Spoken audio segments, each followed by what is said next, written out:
All right, ladies and gentlemen, episode 53 of the podcast with OG David James. And it was really cool just talking to him about his process when he's making music videos and just his process with even music. And we talked about his upbringing and him going from spot to spot as a child growing up, and him transitioning from skating to making music. And man, I feel like we got in depth with OG David James, and hopefully you enjoy it. And I'll see you on the next one. Peace. Yo, so wine? I don't know. I feel like wine Monday, wine Wednesday. It's usually wine Wednesdays for me, but oh shit, we're switching up the tempo. Switching it up. I feel like wine is like a different type of buzz, you know? I feel like it's... Oh, yeah, it is. I love it. Kind of feel yourself a little bit. You know what I'm saying? Just a little bit, huh? You do. You do. And it takes, for me, it takes a little longer. Like, I like to sip wine. You know, if I sip it cool for a couple hours, have a few glasses, that's a good buzz. One of my favorite buzzes when I'm with my girl, she likes wine. I was telling you. Yeah. Yeah. I don't know. I've been drinking a lot of red wine, and just seeing these UFC fighters and like NBA players, they're all drinking it. So I'm like, dude, this is pretty cool. Oh yeah. Oh yeah. Who in particular? LeBron James, Kyle Kuzma, Josh Hart. That's who I see. Yeah. Branden does be sipping his wine, his expensive wine. Yeah. Yeah, I was telling you earlier though, man. I drink tequila. I drink liquor. You know, wine's not always my first choice, but like I said, my girl loves wine. So, is alcohol some sort of like thing that you is it like a routine, or is it something like when you're recording you'll drink, or is it just? Yeah, I mean, I be turning up. I like to have a little bit of alcohol in me. Earlier in my might I move it closer? Yeah, or like a little bit closer to the mic, please. Yes, sir. Thank you. When I first started recording, I didn't drink at all. But then slowly these last couple of years, I drank a lot in a session, and it fucked me up because my delivery was just off. But at the time when I'm recording, I think it sounds tight, like when I'm all faded. But then I'd wake up the next day and hear shit where I'm just like fuck, I should have just chilled on the liquor. So now when I record, you know, I'll keep it cool. You know, a couple shots, maybe a little bottle. For sure. Some White Claws. A little bit. Hey. Yeah, just to loosen up enough and to get my throat right, because fucking sometimes you be having that phlegm. A couple shots is good to record, for sure. What, you said you were drinking the tequila? Is that what you're mostly drinking? Yeah, I drink a lot of tequila. I saw you had the Demon bottle, the Espolón over there. Yeah. I like tequila. I mean, I drink a lot though, so whatever's there. I like a Jack and Coke too. I think Jack and Coke, tequila. That's probably my two top. Oh, I like Hennessy too. Okay. I drink some Hennessy and apple juice. Hennessy and horchata. Bomb. Oh shit, I never heard of that. It's cool. Yeah. It's cool. It's smooth. But if I'm drinking Hennessy, I'm going to drink Hennessy all night. You know, I try to stick to one liquor because I can't be mixing no more. Is it depending on like a certain vibe you want? Because I feel I'm pretty sure that different alcohol gives you a certain like feeling. I feel like. No, it does. With the Henny, and then you got the tequila one night. Like if I'm recording, me personally, I like Hennessy because I can sip Hennessy and I'm cool. If I'm out turning up, tequila, I'm on tequila. We're taking shots of tequila. That's the turn up drink for me. But it's hot right now. You know, everybody drinking tequila. I feel like it's kind of popping right now. Yeah. But I like tequila. I just got back from Mexico yesterday. Oh, shit. So I drank a lot of tequila this weekend. A lot of tequila. Dude, so on the topic of alcohol, I was watching your music video, and at the end, it was the one where you're at the funeral. Oh, yeah. Yeah, and at the end. At the party, yep. You had the bottle and you just threw it. Was that like... My guy. I saw that. So my dad My dad's he drinks. He's pretty much an alcoholic. He's drank a lot of years. He stopped for a long time, but I've been kind of dealing with worrying about him a little bit. And I don't drink vodka, but if you notice in the video, I got a half pint of vodka, and that was just symbolizing kind of me slowing down, letting go, and what could happen if you keep drinking, if you keep fucking up and drinking. Rest in peace to my mother, my grandmother. She never drank her whole life, but she passed away from cirrhosis of the liver. Non-alcoholic though, and usually people who get sick with cirrhosis, it's usually because of drinking, bad eating habits and stuff. But mainly there's a lot of cases like alcoholic cirrhosis. But she passed from never drank her whole life, So I think part of that video had to do with my grandma and also my dad. That's how was the choice of liquor, the vodka, and it also reflects on me too, because I'm slowing down a lot. I'm starting to get back to being focused and healthy, and I actually go to the gym now regularly. I'm trying to switch my diet up. I'm just trying to get right, man, because there was a point in time the last couple of years I was drinking a lot, like maybe too much, and not really focusing. My head wasn't where I needed it to be, where I knew it could be, Yeah. So it's just a sign of growth, For sure. I mean, even before. Oh, and mind you, the whole point of if you notice in the video, it's me in the casket. Yeah. Go check that out at the party. That was me burying my old self, right? Yeah. So that was the whole narrative behind it. Kind of like getting rid of the old bad habits and starting. It's like a new beginning for me. So I know, like, for your music videos, is it you that has the idea, like, yo, like, I want to, are you directing it, or do you have a director or like a video guy that you're working with, or you're like, yo, I want this, or do you have the idea in your head? How you know what? It's really like become a collaboration. It's become a new found hobby of mine. I like just trying to direct. Am I connected still? I think it got disconnected. Okay, but we're still you can still hear. Okay, cool. There we go. Oh, sorry, I pulled it a little bit. No, you're good. But I be directing my shit. Majority of my last videos, I bring the idea, pretty much like a rough sketch. I provide the locations for Rum Pum Pums, the video that I kind of put it together. Unknown Road is another record where I had the whole idea. That's been my new thing, kind of directing them and working with the videographer, putting it in their hands. Shout out my shooter. I got Henry's done a couple with me. I got my boy Cam.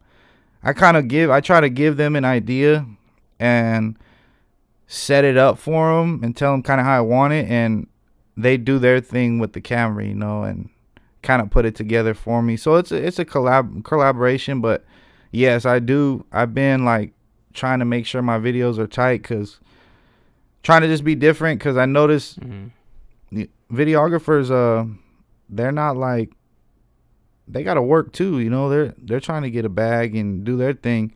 If you're not motivated on your song and your record, and you're not giving them something to work off or like an idea, why should they be motivated to make your record? You know what I mean? Exactly. It should be a collab, so I've gotten a lot of love from Cam and other guys just for giving them a layup, man, and we kind of knock it out together. So it's definitely moving forward. I'm gonna be direct, same shit, man, just trying to be different, as different as I can, Yeah. I feel that because, I mean, I don't watch a lot of music videos, but just from what I'm seeing a little bit is, like, there's no story, or there's no like kind of creative direction as far as the music videos.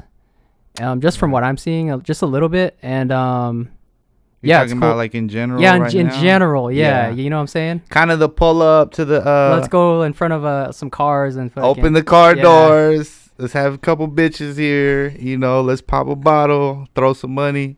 Yeah. Yeah, no, I'm definitely not that type of artist. So I'm trying to stay as far away from that as I can. No, You for know, sure. Even I want to ask you about like the production side too, right? as far as like the beats. And are you getting beats sent to you, or are you in the studio like with the producer? Yeah, Yeah. yeah, I am. When I moved here, I didn't really have too many producers, so I was kind of a YouTube rapper. That's what I call them. You know, just finding beats on YouTube that were tight, and obviously you can't do that forever. You know, so I've definitely linked up with some dope producers, retro out here, retro beats. Um, that's where I've been recording a lot of music, and that he's hard. He's got like a dope production. He's got dope production, and he knows like a network of dope producers too. And he likes my craft, and I like his shit, and we kind of just collab together. It's not like oh, I need 400 for this Yeah. beat today. You know what I mean? Mm-hmm. He just throws me beats, and we just cook and work off of each other.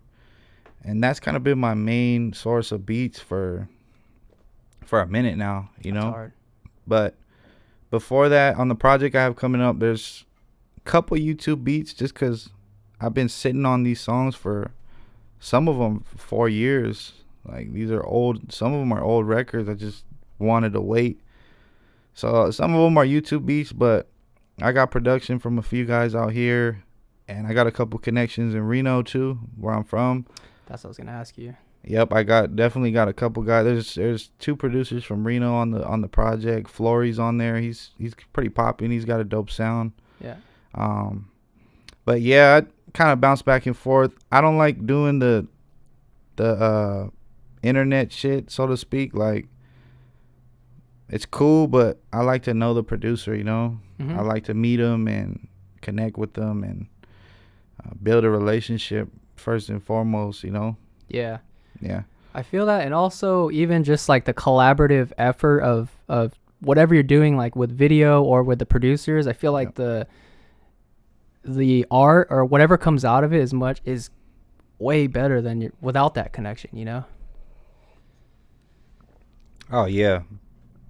If you, like I said, you gotta respect people's shit, man. Like if they're making beats or shooting videos, you want to have a connection with them. You want to show them, because if not, they're just gonna treat it as another bag, like another. Yeah. Let's just get it off.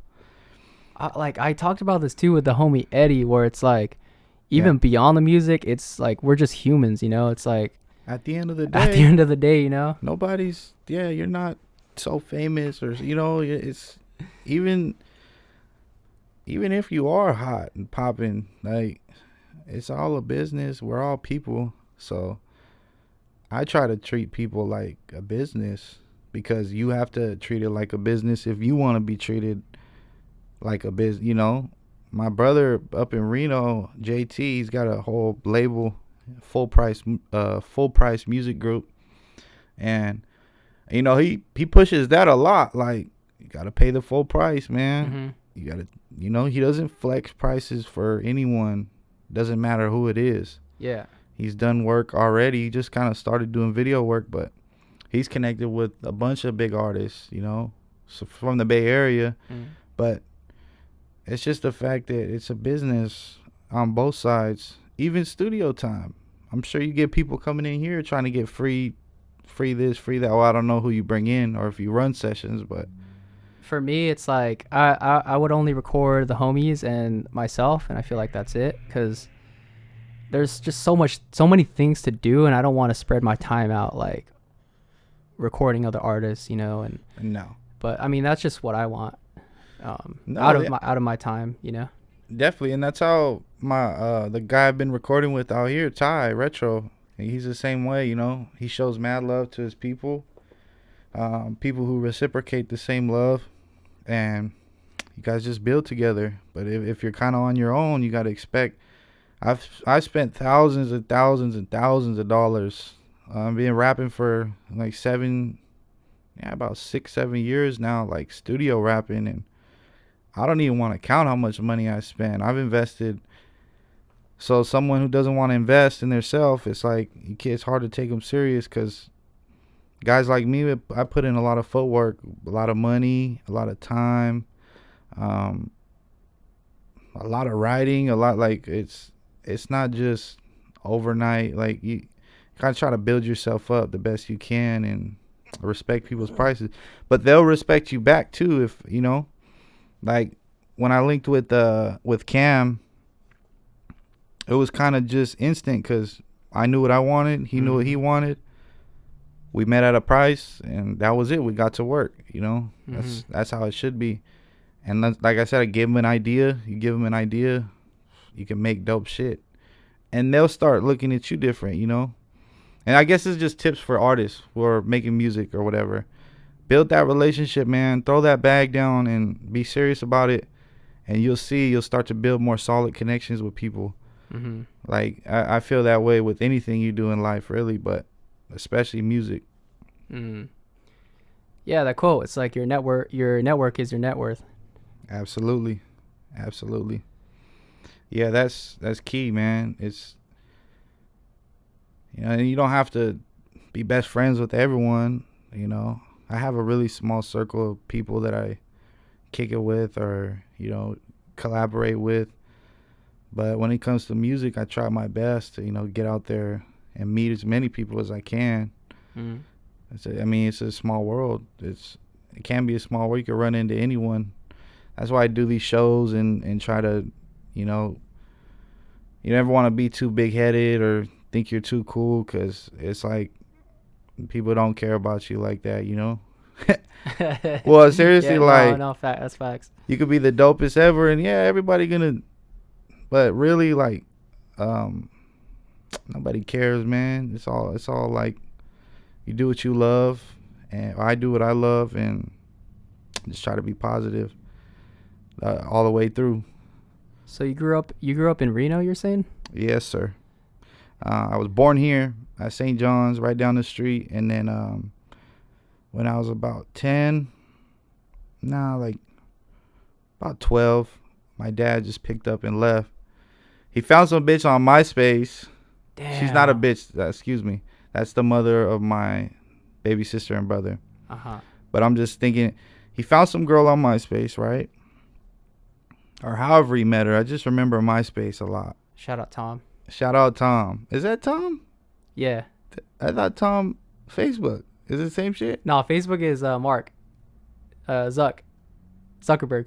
Because I'm picturing Tom's profile pic right now. Yeah, the dude when he's in the classroom or some shit. That's Tom. That's Tom. Shout out Tom. Pops just said, well, he started like flying out once a month.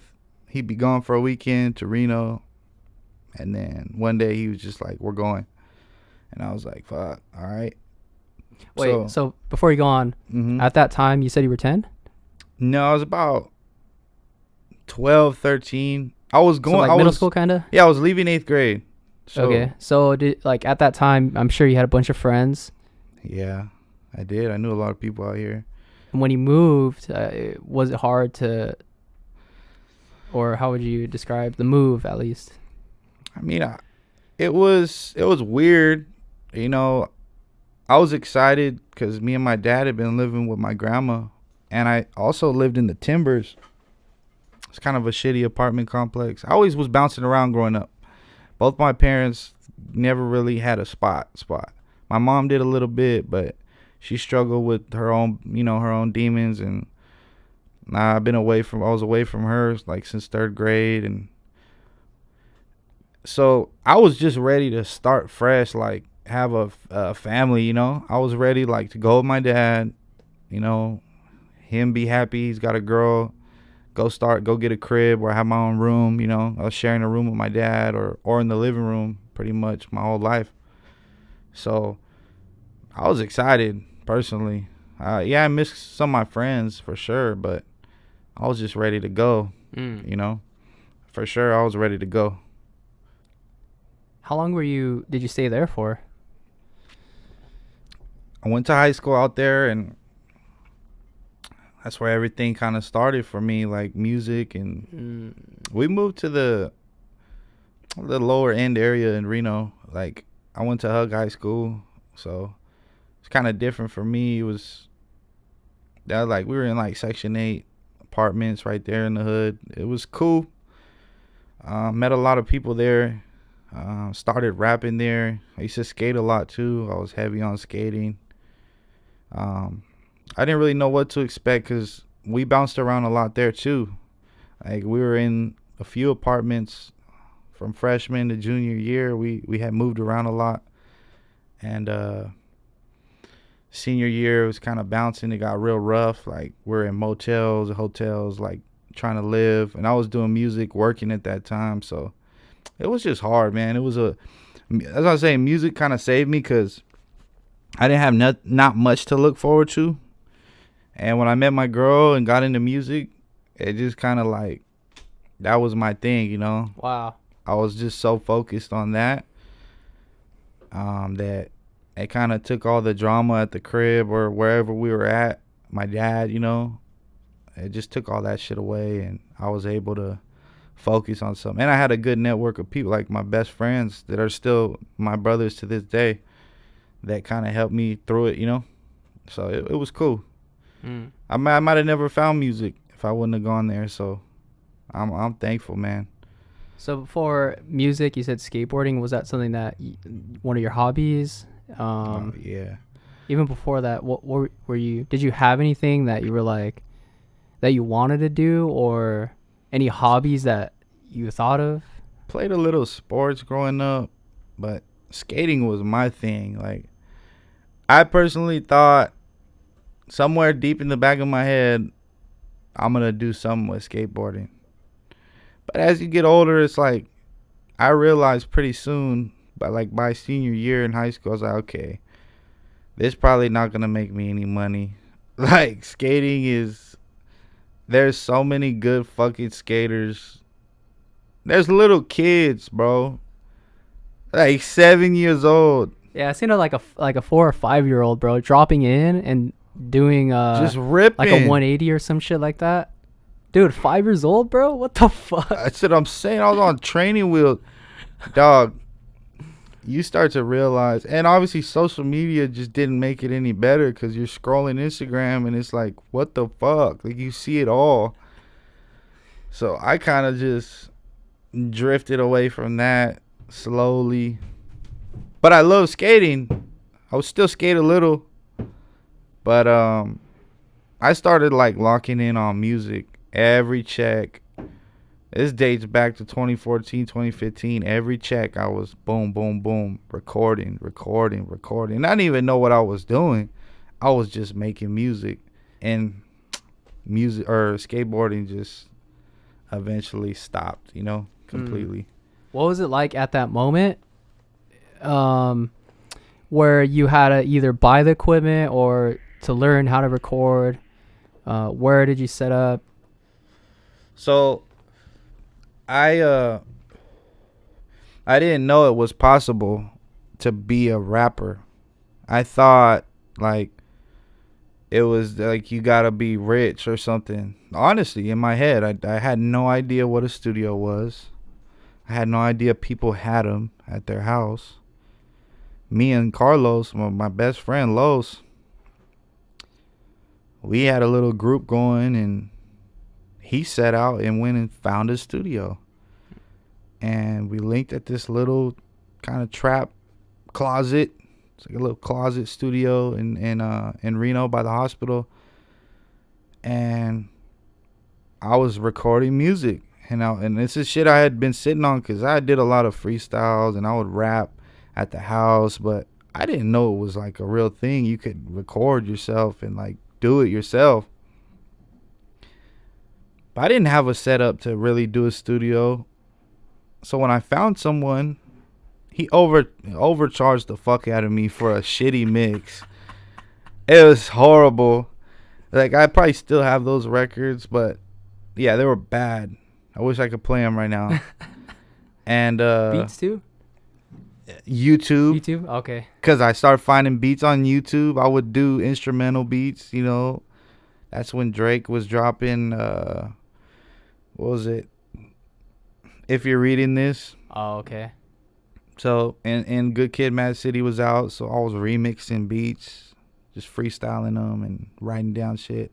So I had a couple lyrics. I had lyrics written, but after that, slowly after we did that project, we were like, nah, like this. I was excited, but I knew it was trash. Like, Yeah. you know, but you're so excited that I wasn't thinking about it like that, but I was just hungry. Like, okay, who's the next dope dude? You know, I never went and got my own equipment because I was in and out of hotels, moving from friend's house to friend's house. I didn't want to. I didn't have no money to invest in equipment like that, and I didn't have the drive to do that. So I found people who knew how to mix, and I found a guy, Cody. And once I found this engineer named Cody, I just started making all kinds of shit because he sounded better. You know, it sounded crispy. It was a good compared to this little Trap Shack fucking microphone that this dude had. He had a nice garage band microphone. It was bad. It was bad. But once I found that I could actually have a good sound or a decent sound, I started going crazy. Recorded like a song every couple days. I feel like just boom, boom. Dropped a mixtape, and it's still out on SoundCloud. I dropped another mixtape, and at that time I was buying features. If people want to listen to the mixtape, what's it called? Right, it's called All Angles. All Angles on SoundCloud. OG David James on SoundCloud. Just scroll all the way to the bottom. It's a black cover, and it's called All Angles. I had a couple remixes on there, but some good music on there. Some tight shit. Like, I look back on it, my voice was real raspy. It was a different sound. I've kind of evolved, but So It Goes is another mixtape I dropped with 20 songs. Just boom, just dropped 20 songs off and bought 2 features. Are you familiar with King Los? Yeah. Yeah, I bought a feature from him, so he's on the intro. Neff the Pharaoh, I got a feature from him on there. Looking back, I wish I would have just invested in my own equipment and started doing my own thing, but I think I was just too eager to make it, at that time. I'm real humble now. I'm more calm about it, but at that time I was like, who's gonna get me to get eyes on me? I want everybody to hear me. I was like, because I always believed I was the dopest, man. I felt it, like, yeah. Even to this day, I'm still that way. But yeah, if I would have approached it better, it would have been things might have went different. But I also got scammed a couple times in that time frame too, like the BET, the famous fake BET scam. I bid on that when I was a senior in high school. Just, I'll get you on BET right now. Send over $500. I'm gonna lock you in a spot for a BET cypher for up and coming artists. Oh shit. Called my mom. I said, Mom, I need $500 right now. I'm gonna make it. And she was scrambling, and she got me that $500. Wow. And I fucking burned her. I'm gonna get you back one day, Mom. I love you.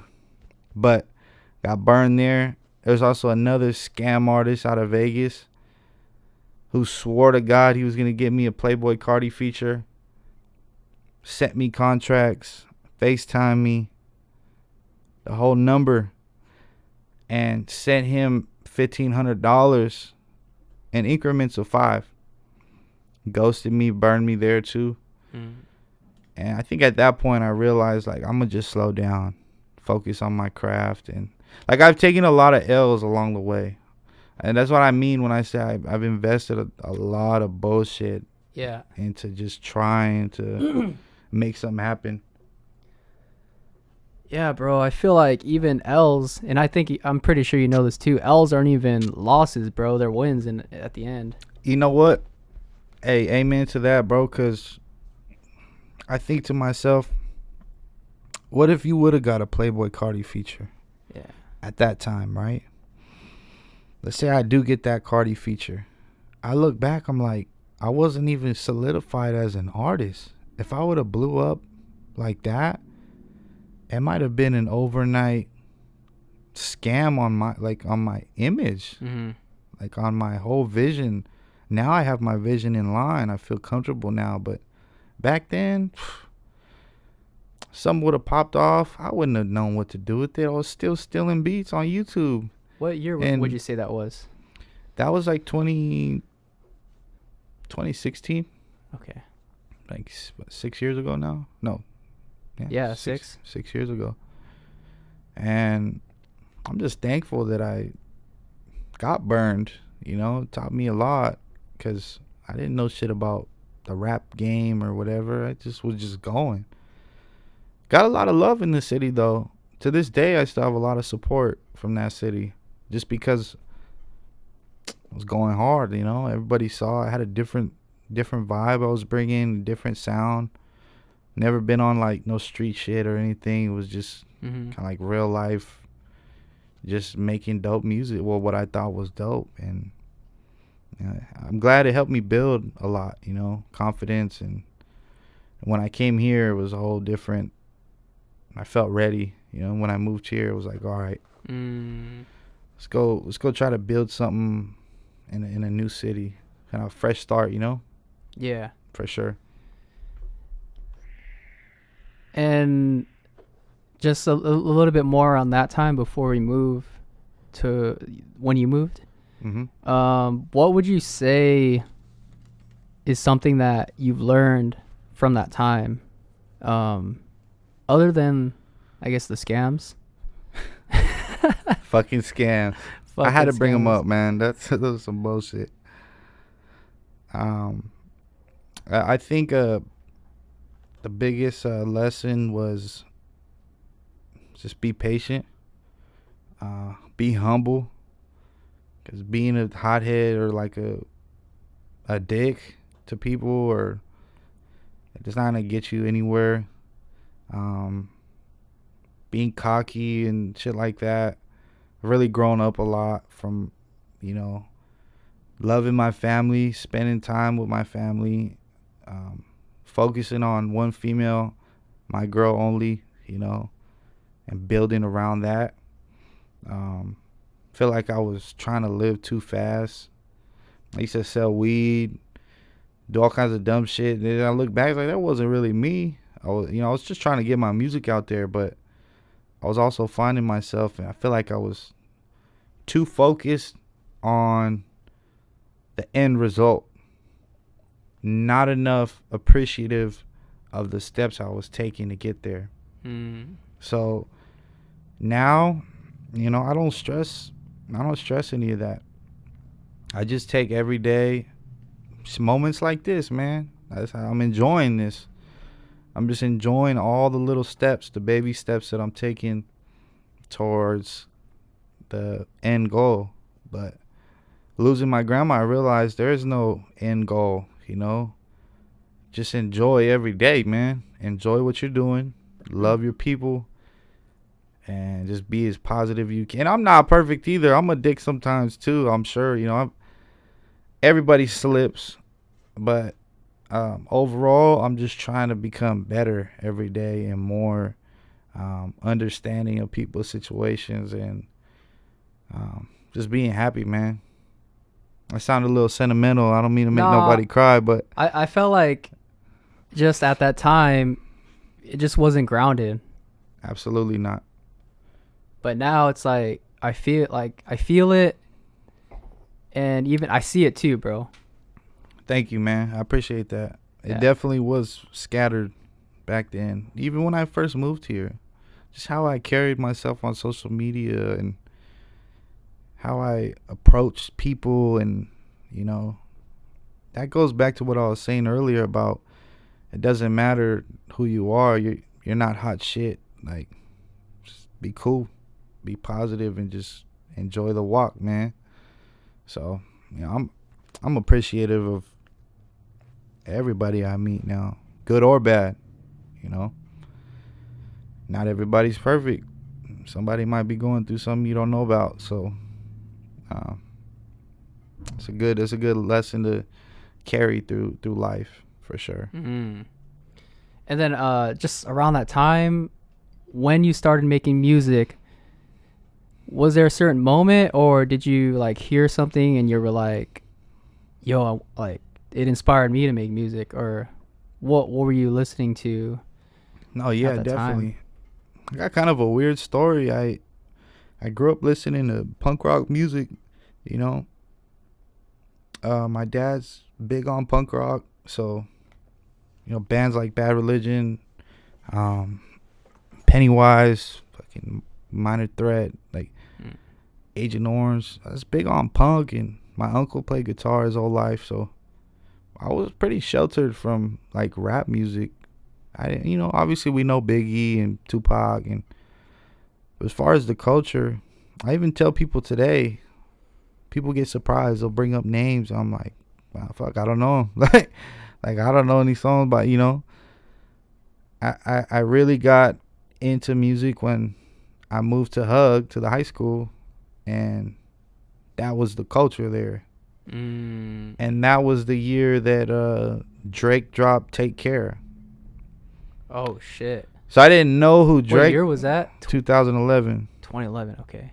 Now I didn't know who Drake was or sing rap. I had a little radio shit here and there, but mainly I was skating and punk rock, and That's the culture, like a skate culture. yeah, for At that sure. time, yeah. For sure. And when I went to that school, I just kind of got introduced to the whole singing rap that Drake was doing, and I fell in love. And then next year, Kendrick comes out with Good Kid, Mad City, and my group of friends were big on Kendrick and like Drake, and I still got friends to this day. We talk about those albums.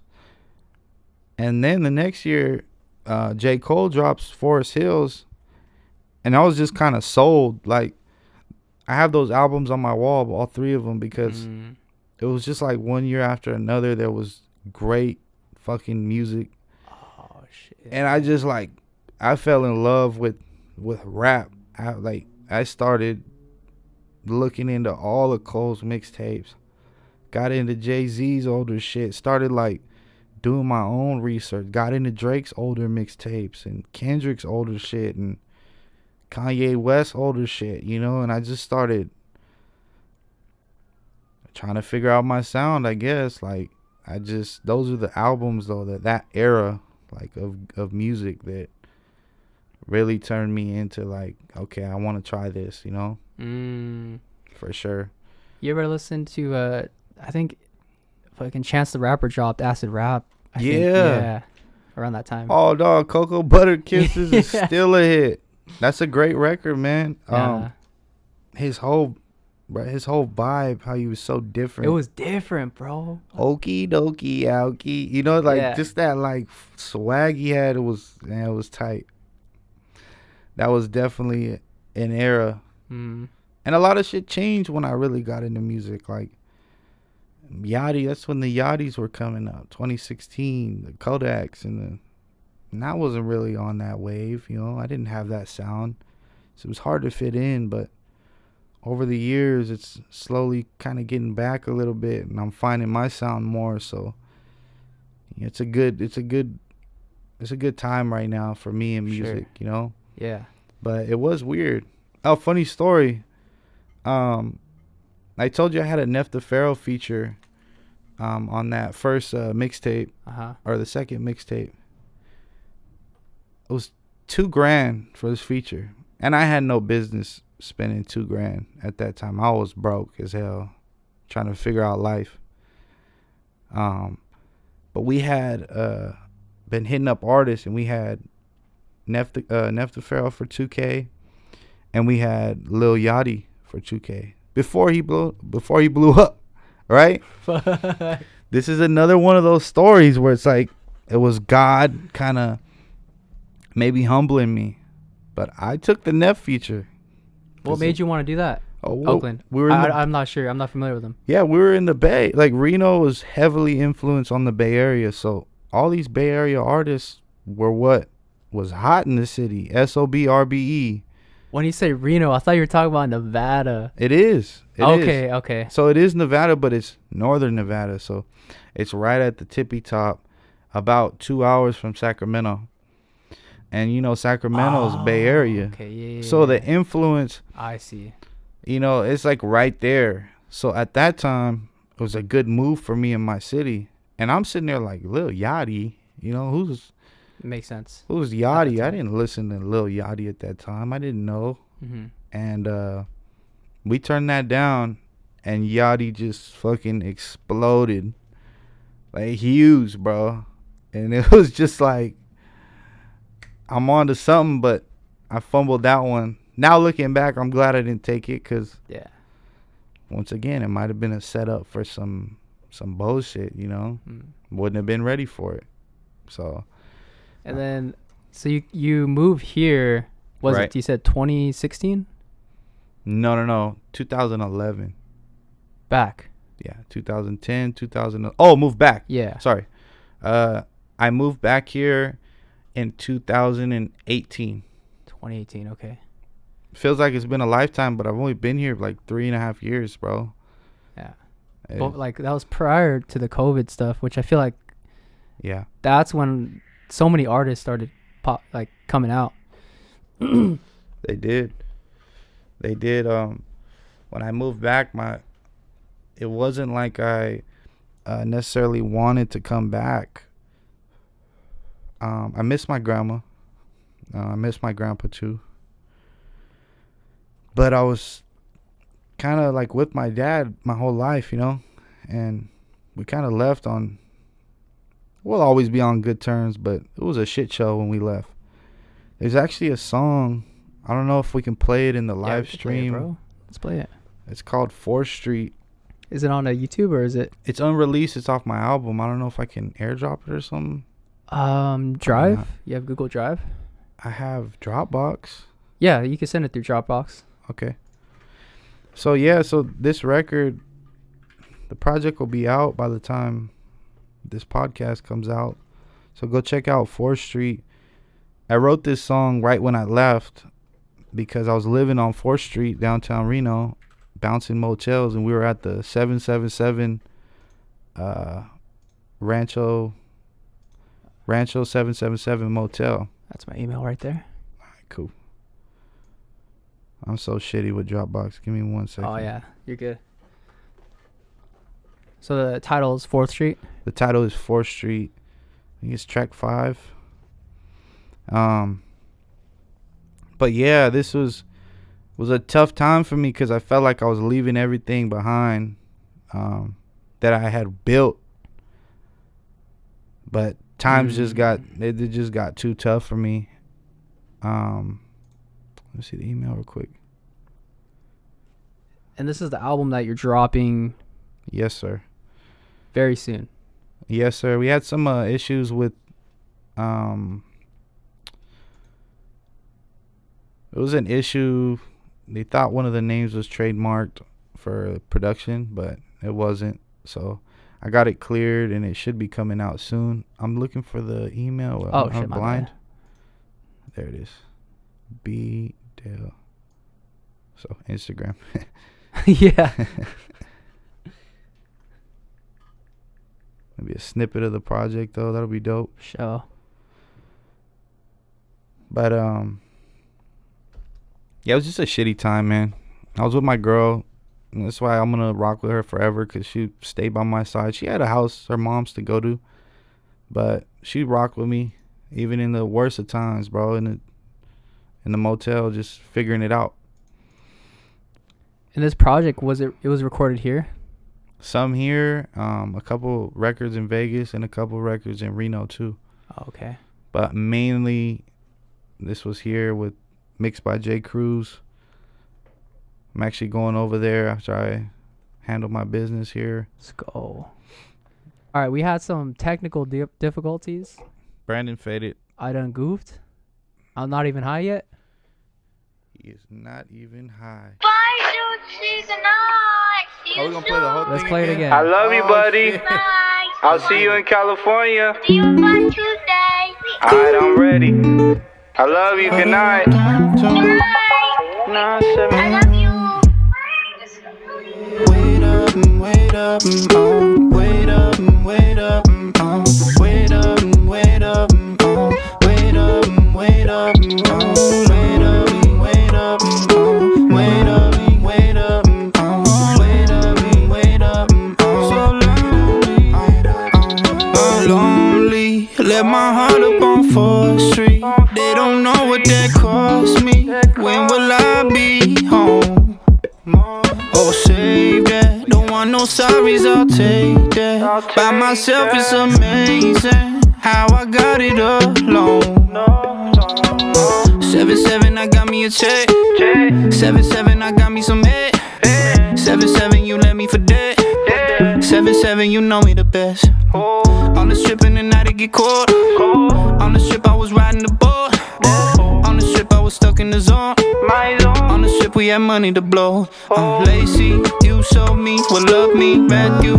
I got your name tattooed. One thing that I ask you, stay down. This life, it gon' test you. Hold up, I lead and they follow. Hold up, my pain's in this bottle. Hold up, my chest, it feel hollow. Hold up, no time for no sorrow. Hold up, I lead and they follow. Hold up, my pain's in this bottle. Hold up, my chest, it feel hollow. Hold up, no time for no sorrow. Wait up, wait up, wait up, wait up, wait up, wait up, wait up, wait up, wait up, wait up, wait up, wait up, wait up, wait up, so wait up, wait up, lonely, let my heart up on 4th Street. They don't know what that cost me. When will I be home? Oh, save that. Don't want no sorries, I'll take that. By myself, it's amazing how I got it alone. 7-7, I found me the patience. 7-7, the time that I wasted. 7-7 was me in the making. 7-7, it got me to chase it all. 7-7, I found me the patience.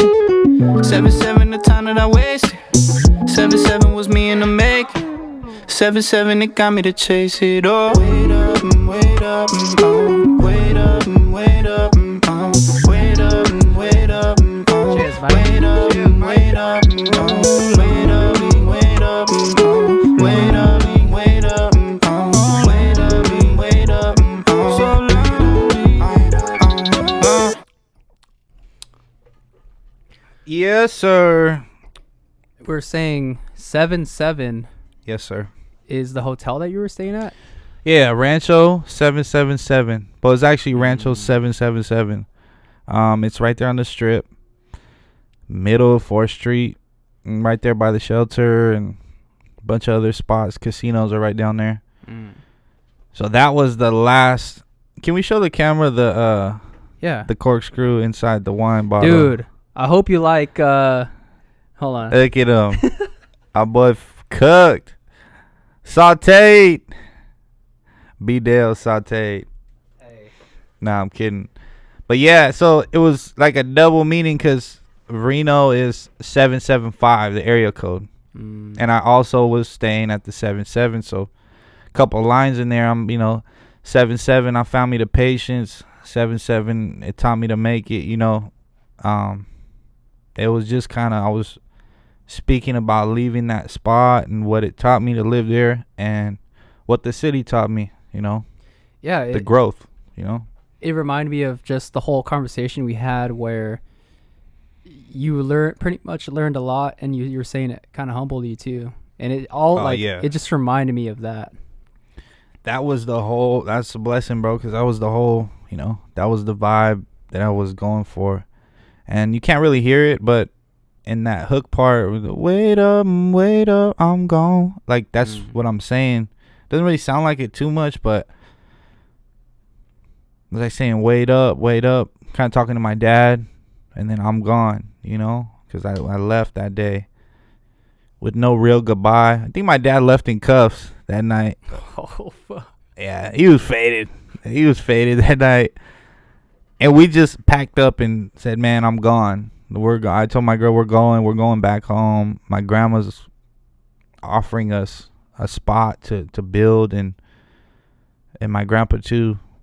So it was just like a no-brainer. Like, it's getting too bad. We got to dip, or else I'm gonna lose everything here. I'm never gonna get out of this hole. It's like a leap of faith. Like, let's get out of Reno, man. And that's track 5. Track 5. Yep. And how many tracks are on the album? Or I don't know if like it's 15. 15. Yes, because I Did you drop the track list? Yes, but I only dropped it with 12, and I ended up on my way to Tijuana the other night. Oh shit! I listened to the whole project. I was like, damn, it needs a couple bangers in there. Like, it was too humble, like too mellow relationship.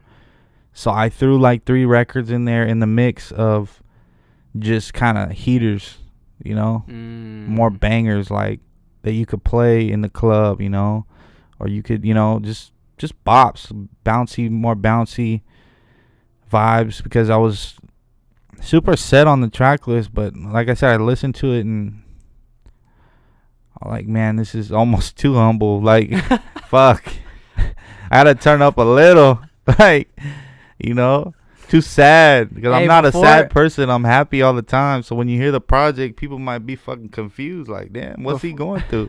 Before it was too much, and then now it's too humble. Yeah, I gotta find that middle ground.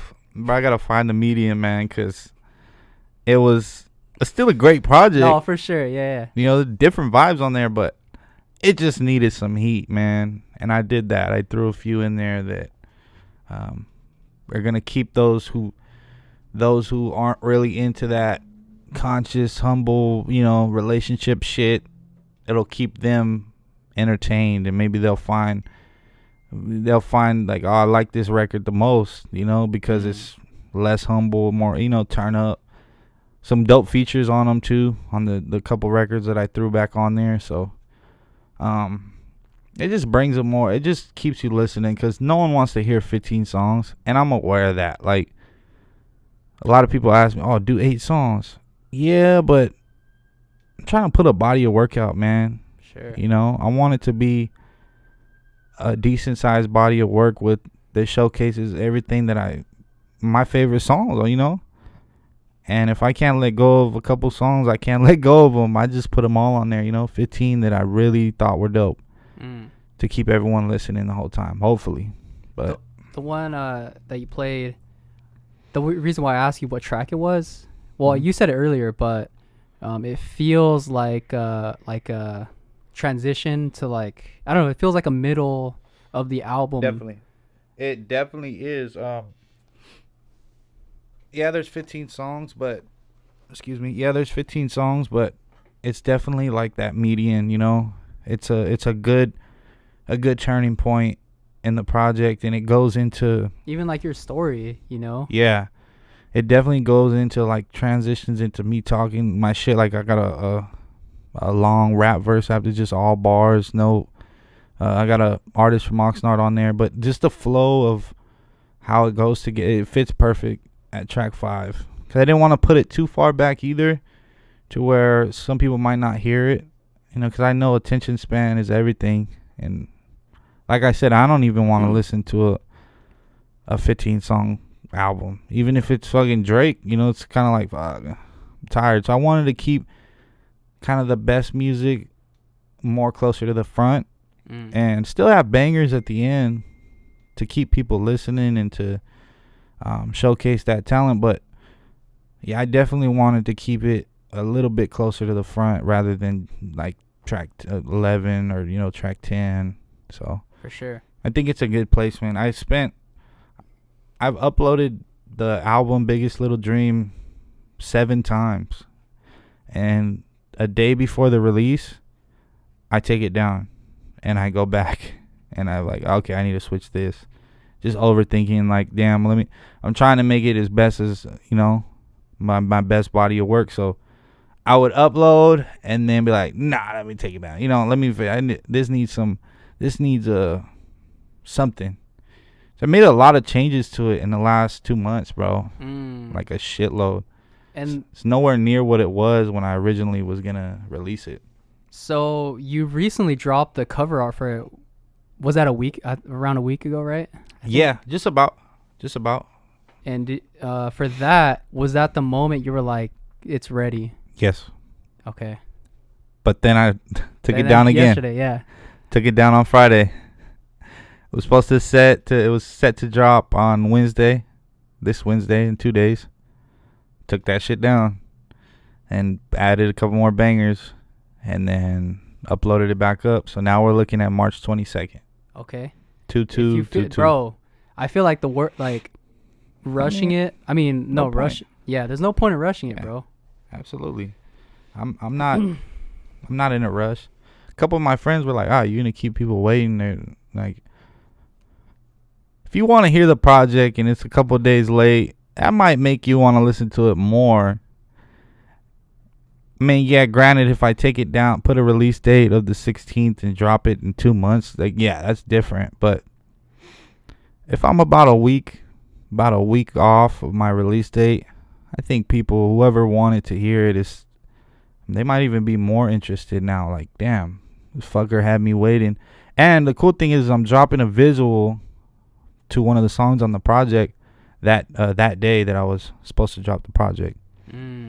The 16th. And I don't know how long you take to do these. Yeah, it'll be up today. Oh, fuck. Yeah. Okay. So, wow. That's dope. Yeah. So on Wednesday, I'm actually dropping Arrowhead Flows track 6 with T. Shaheed. He's an artist out here. I'm dropping that as a video on the day of the initial release and pushing the release back to after the Kyle show and after a couple other shows for the 22nd. So, but it's dope. It's worth it, man. It's a good project. Hell yeah. And I mean, for the Kyle show, your set list, is it a new set list that you've been doing? I'm sure it is, but without giving it away. No, it's like I said, whoever's listening, you are never too big. I mean, don't give away all your info, but yeah, I'm definitely doing some of my classic hits, songs that are more known. I got one off the project that I'm doing just because it's a bop. It sounds really good. But it's just older records that I've been pushing. Shine the Lights on there.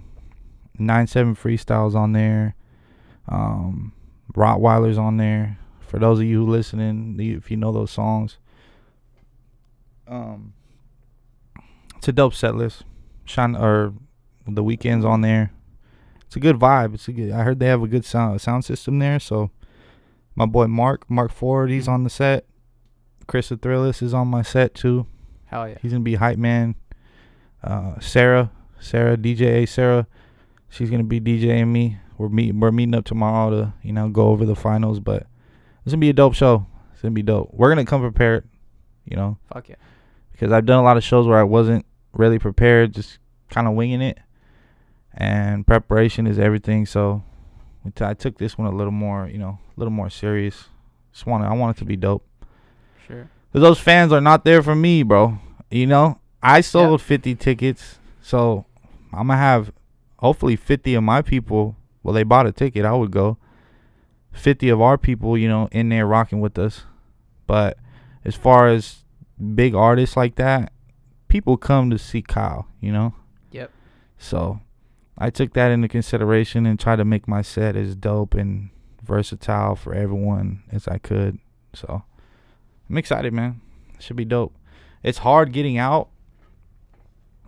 Like, I've been cooped up and this is just like a deep depression. Like, really, like, I lost my mom on Tuesday of last week, bro. So it's gonna take a long time for me to, 'cause I live with her, it's gonna take me I don't think I'll ever like fully get over this, but it's definitely gonna take a long time for me to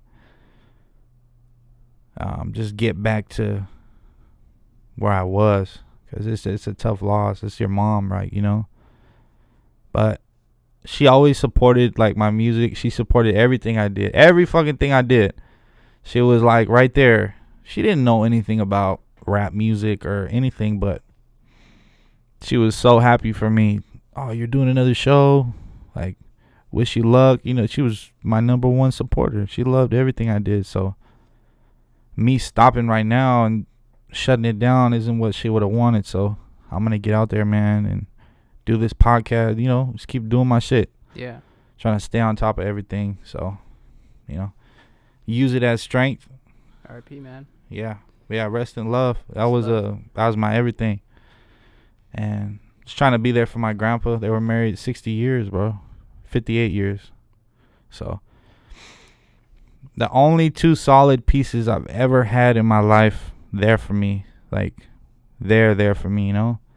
Both my parents they've been on some, and they never been stable, bro. I've been Section 8, apartments, moving schools my whole life. So they're a good, they were the foundation that kept me focused. And that foundation, for sure. Yeah, it was always someone to go back to. My grandma was like, I was a little baby with her. We fought like mom and son, you know. She did everything for me. No hesitation when I said I'm struggling, like out here. She said, pack your bags, let's go, you know.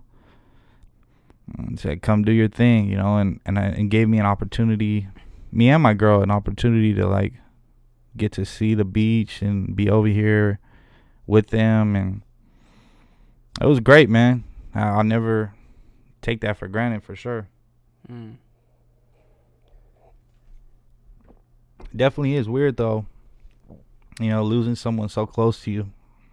I lost my grandpa, my great grandpa, her dad, my grandmother's dad, in 2014. But I lived in Reno, so my memories of him were always great. You know, I loved every second of them. But being with someone, you know, it definitely humbles you. You know, it's a weird thing to adjust to. Sure, man. And I live with my grandparents and my parents right now, so it's like, right, I'm trying to enjoy the time and you know, set time like aside. And I mean, it's like, hey man, you know, fuck this podcast, me to you, bro. Do that. I got a lot of regrets, like just little moments that maybe I could have spent a little bit more time with her, because I was always on the go. I'm always on the move, and I made plenty of time for her. We have the best memories together. But don't take it for granted, because when it's gone, it's gone, and there's no bringing that back. You don't get another chance to do that. So yeah, man. Anybody watching too, man, just love your people. That's what I mean when I say that. Love your mom. My dad ain't perfect. My mom ain't perfect. But I spent a lot of time being mad at them, you know, and arguing with my dad. Oh, why you doing this, man? Why you drink? Why don't you get this shit going? Or I kind of just let go of that. You got to focus on me and love people. Sure. Just love them. Love them for who they are, and don't try to change anybody. You know, you're not Superman. You can't change someone else's life, bro. So it's a good piece of advice for anybody going through that shit. Alcoholism, you know, alcoholic parents or drug addict parents. If it does feel lonely, but you got to understand that's their journey, man. That's their battle. I'm sure they don't love you any less. You just treat it the best you can and keep moving, man. Keep pushing. Yep. And hey, keep it pushing. Pushing P. Push a P. Freaking yeah, man. If there's any where people can find you, OG David James. I'm sad because I know this is where he wraps it up. Rest in peace to the podcast. Hopefully we get another one in soon. Nah, dude, this is the first of many, bro. I feel like I'm giving you shit. Yeah. Yeah, I'm glad I got to meet you, man. Thank you got you, a dope man. setup over here. I like what you guys are doing. You got my support, dog, man. You part of the Stew crew, right? Sure, yeah. Man, all love on this side, bro. All love, bro. I see you guys doing it. You keeping me on my toes, keeping everybody on their toes. So keep pushing. I'll shout out a couple artists before I go. Shout out Mark Ford. He opened a lot of doors for me out here. Shout out Jeffy, obvious, man. Oh, dude, I wanted to talk about Jeffy, bro. Can't miss Jeffy. Can't miss Jeffy. I was waiting for the punch, no, man. yeah, we Where's can't Jeffy miss at? Jeffy, dog. You can't miss Jeffy. The white Jesus, bro. The white Jesus. Yeah, my guy, bro. Hell yeah. Oh yeah, how did before we wrap it up, how did the connection or the meeting, or how did you meet Jeffy? You know what, bro? I'm trying to think of that because I knew that question was coming. I feel like I've known him, but it had to be Mark Ford. It had to be Mark because I got on Mark. I think he reached out to me, or I was already fond of him. I already thought Mark was tight when I moved here because he was on some bar shit. Like, he wasn't singing or nothing. He had some real underground dope shit. Yeah. And eventually we made that connection happen. And we got on a record together with my boy Jay Cruz. And not with him, but he engineered it. And I showed Mark the studio that I go to in Burbank. And we made Put It in Motion. And for those of you, if anybody's heard it, Put It in Motion was like the first song me and Mark ever got on. We just linked and kind of winged it, you know, and it became a pretty dope record. But he invited me to shoot the video in Big Bear. Oh shit. And that's when I think I finally met Jeffy, because I think we've been going back and forth here and there on Instagram or whatever. But we actually linked up that day. And ever since then, bro, he's been putting me on shows, putting you guys on shows, always trying to help me, you know. 805, huge. Trying to just give me connections any way he can. He's always supportive of what I got going on. So, yeah, man, I love Jeffy, and especially Mark, man. He kind of set that up, dude. So Jeffy with the long hair. Jeffy with the long hair. That's the guy, man. He's probably wearing a Raiders hat right now. He just had a baby, too. You know he's wearing his Raiders hat. The Raiders little onesie. Raiders onesie. Hopefully not. Fuck them Raiders, man. Fucking Jeffy, man. Yeah, we had some good talks. Good energy. He's just a dope stoner dude. He's just tight, man. He never came off as negative or fucking a hater or nothing, man. It's just been genuine. Yeah. I also met I met 7 Records this last year. Uno, Matthew Aaron, Chris of Thrillers. They got a gang of people. Philly, 5, Glass. Fuck, there's a lot. Bam. They're deep. Dre, Mike Valley. Fuck. They got a dope squad going, and those are some performers, bro. I'm not the best performer. I'm trying to work on that, but they can perform. They got like shine the light on them, bro. They know what they're doing, man, and that's a great connection to have. We've been working, back and forth pretty tight this last year, 2 years. About a year and a half. Trying to think, man. I don't want to miss anyone. I know there's gonna be that one guy who's watching me go right now, like, hey motherfucker, you know who you are. Hey motherfucker, I didn't forget you. Yeah, Mo, shout out Mo, she's on the album. So it's another dope rapper from Oxnard, female rapper. I already shouted out Jay Cruz plenty of times. My boy Big John, gospel singer on the intro of the album. Fucking hard. That's hard. Yup. Enzyme, Cyrillis. Fucking always show me nothing but love out here too, man. 2 of the dopest like MCs, like rappers that I've heard in a minute, bro. They got the West Coast flow on lock, bro. They're tight. Enzyme's on the album too, so the list goes on, but it's just been a dope it's just been a dope connection that I made out here with some dope people. Meeting you guys, Type Fighter's dope too, man. Always show love. Yeah. So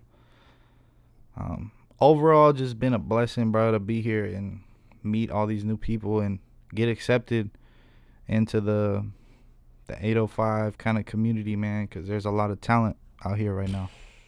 It's like too much. There's too much, bro. I don't compete in general. I'm not like big on competition. I don't give a damn what the next person's doing. But I definitely hear, and I'm not afraid to show love, because there's some shit out here, bro. There's some dope artists, like a lot. At least with this, I feel like this whole community of people from the 805, it's like a community. It feels like, Hell yeah. you know? Hell yeah, it is. It ain't like Reno. It's a lot smaller over there. This is like everywhere has their own little group and people that they fuck with, and it's just tight, man. It's different from where I came from. It's like a whole new realm of talent, but it also keeps me working too. It keeps me Likewise. focused, and like I see new shit all the time. Keeps me dropping consistently too. That's a key, man. Just keep dropping. Fuck yeah. I waited a lot. I used to wait a lot. It's like now I don't wait. I'll shoot a video and force myself to write a treatment, even if I don't like it. I'm like, I'm just trying to get music out there, you know, best I can. Shit. All right, man. It was dope. It was a dope time. That it was. Where do people follow you? Like, what social media you're on? Right, man. So go ahead, shoot me a follow. I'm on Twitter, David X James with the _. Instagram is where I'm most active with my music. OG David James with the Z. All platforms. You can find me on any platform. I'm the first artist to come up if you type in OG David James, YouTube, Spotify, Tidal, anything. I got a solidified body of work on every platform, so shouldn't be hard to find, man. Shoot me a follow and follow that 97 page too. Got more merch coming, bunch of dope shit coming in the future. So shout out B Dale, man, going crazy. I don't know what that was. See it? I don't know what that was. Okay. Yes, sir, man. All right, man. Appreciate it. Thanks for the wine. The upstream vintage With the cork inside. corkscrew flavored rosé Admission. Got the second one. admission. He's pulled up over here, man. Let's go. Nah, I appreciate you having me, man. No, appreciate it, man. Appreciate your time. Yeah, God bless, bro. God bless. Peace. Yee.